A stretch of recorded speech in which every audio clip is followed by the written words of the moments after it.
Hyderabad టపాచపుత్ర police station పరిధిలో MIM Congress నేతల మధ్య ఘర్షణ తలెత్తింది.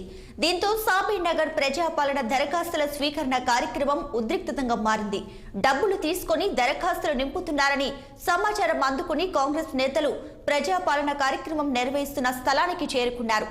ప్రజలను వివరాలు అడిగి తెలుసుకుంటున్న తరుణంలో కాంగ్రెస్ సీనియర్ నాయకుడు ఫిరోజ్ ఖాన్ పై ఆగ్రహాన్ని వ్యక్తం చేశారు. ఎంఐఎం నేతలు తమకు ఎలాంటి డబ్బులు తీసుకోవడం లేదని వాగ్వాదానికి దిగారు.